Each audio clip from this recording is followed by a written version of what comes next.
Existem pelo menos 100 bilhões de estrelas na Via Láctea, além de trilhões de galáxias grandes e pequenas no universo visível.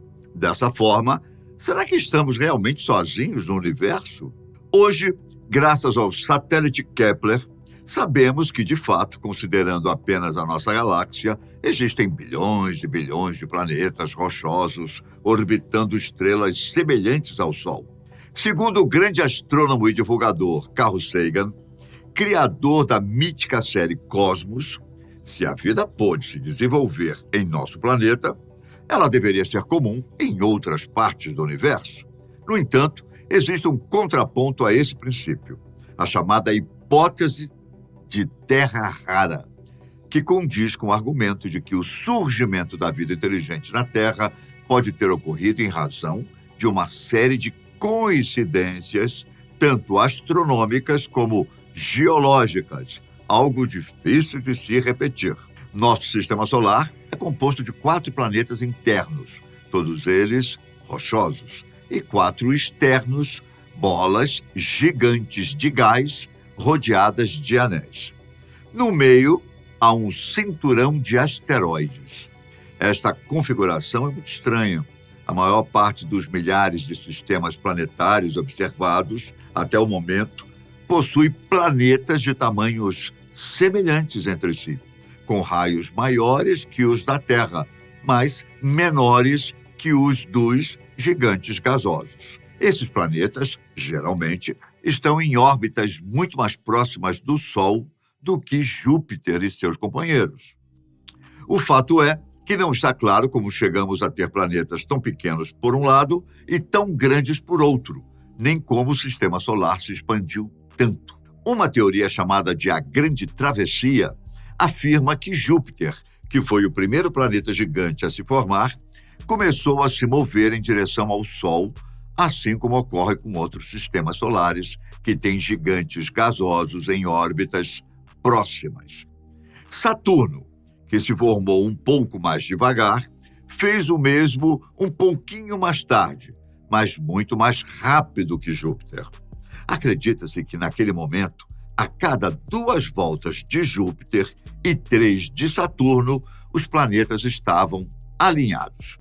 Quando isso acontece, os planetas exercem uma força gravitacional maior entre si, o que na física chamamos de ressonância, e é parecido com o que acontece quando empurramos um balanço. Se sincronizarmos o momento de empurrar com o movimento do balanço, ele alcança cada vez mais altura. O processo com os 2 planetas gigantes fez com que seu movimento se revertesse e assim começassem a se afastar do Sol, até alcançar órbitas mais distantes do que aquelas onde se formaram.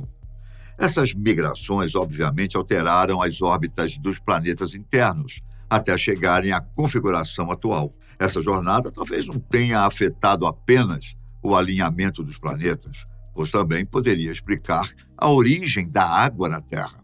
A gravidade dos gigantes pode ter desestabilizado as órbitas de asteroides e cometas mais distantes do sistema solar. Aqueles que, por causa de sua distância do Sol, tinham água em forma de gelo. A desestabilização de suas órbitas fez com que grande parte desses asteroides e cometas fossem direcionados para o interior do sistema solar, onde bombardearam o planeta Terra, que estava se formando. O gelo desses objetos foi capaz de se derreter nos oceanos da Terra e permitir a nós e tudo que vive neste planeta permanecer com vida. Existem muitas teorias sobre como o planeta Terra surgiu.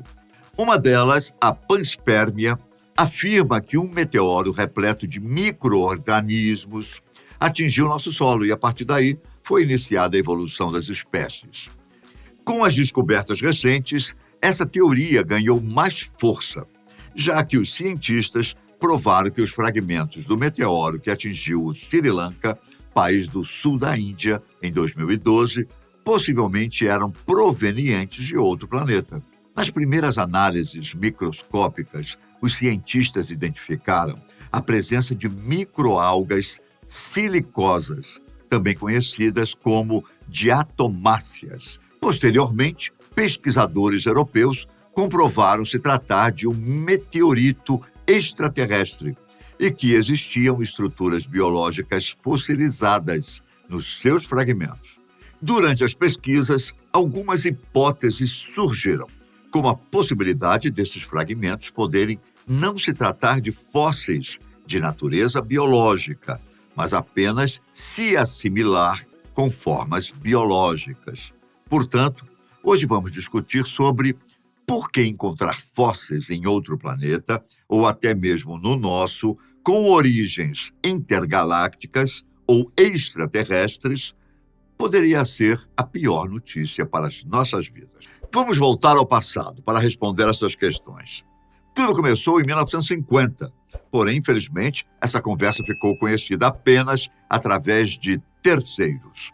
Segundo os relatos, o físico Emil John Konopinski, Eduard Teller, Hubert Yockey e o próprio Enrico Fermi, físico americano de origem italiana, estavam reunidos na universidade para almoçar, quando Konopinski iniciou a conversa sobre os relatos de testemunhas oculares de OVNIs, o que era muito recorrente na década de 1950. Aos poucos, a conversa se voltou para a questão de saber se os objetos materiais poderiam se mover mais rápido do que a velocidade da luz, e Fermi indagou: onde estaria esta civilização extraterrestre? E por que estes seres ainda não fizeram contato com os terráqueos?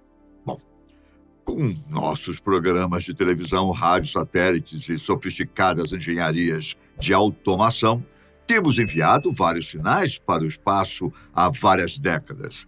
Porém, mesmo assim, nunca foi revelado um contato de primeiro grau com um corpo extraterrestre de fato. 10 anos depois das afirmações de Fermi, o Dr. Frank Donald Drake, professor de astronomia e astrofísica na Universidade da Califórnia, decidiu retomar esta questão. Ele criou a famosa equação Drake, projetada para determinar o número de civilizações extraterrestres na galáxia, que a humanidade poderia ter a chance de entrar em contato. Esta probabilidade foi obtida multiplicando a taxa de formação de estrelas pela proporção de estrelas com os planetas, a probabilidade do surgimento de vida intelectual nos planetas e assim por diante. No total, havia 7 parâmetros, mas Drake não formulou a equação para solucionar os parâmetros, e sim para manter o diálogo com Fermi ativo. Posteriormente, na década de 90, o economista Robin D. Hanson formulou outra teoria, conhecida como grande filtro. Para entender essa hipótese, é necessário enquadrá-la também como uma resposta ao paradoxo de Fermi. Em outras palavras, é uma teoria que tenta explicar por que, caso haja milhares de planetas habitáveis no universo, não conseguimos encontrar nenhum vestígio de vidas neles. A teoria do grande filtro não tem relação com a ideia de que, caso encontrássemos uma civilização mais avançada, ela poderia nos destruir, como assegura Stephen Hawking.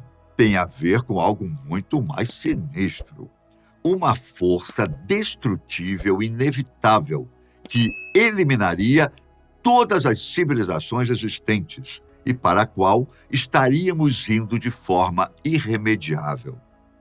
Ransom começou a explicar como a vida emerge no universo e estabeleceu uma série de marcos consecutivos que são completamente necessários para as hipóteses de outras vidas além dos terráqueos.